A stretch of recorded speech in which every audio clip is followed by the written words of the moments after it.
Example problem 1 reads, carbon-12 is the standard to which the atomic weights of all other elements are measured. Carbon, symbol C, is the element number 6 on the periodic table of elements.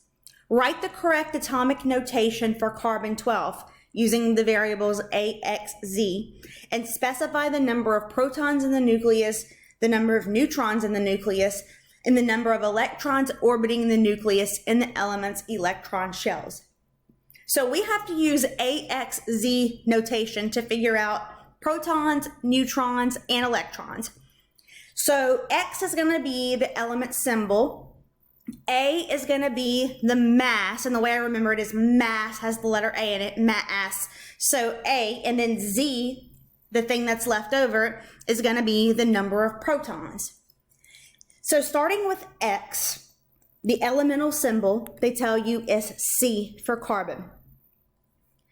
The mass, how much that thing weighs, is usually going to be the number behind the dash whenever the full thing is written out.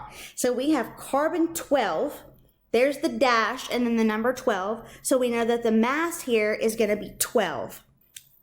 And then Z, the number of protons, is going to be that atomic number on the periodic table. So if it's element number 1, 2, 3, etc. Here it tells us that carbon is number 6. So that means Z is going to be 6. So now we have everything that we need to write it in AXZ notation. So we have carbon, A is 12, and Z is 6.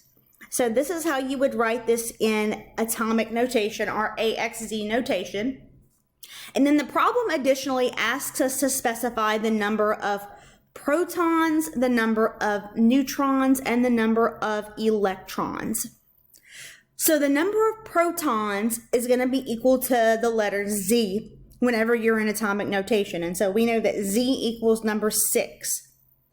Z is also equal to the number of electrons in an electrically neutral atom.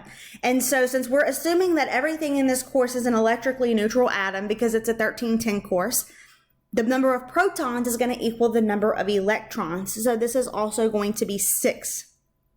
The number of neutrons is something that you have to calculate. So it's going to be A minus Z, and that's going to equal the number of neutrons.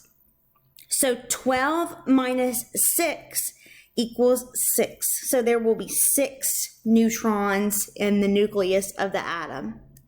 Let me know if you have any questions about example problem 1.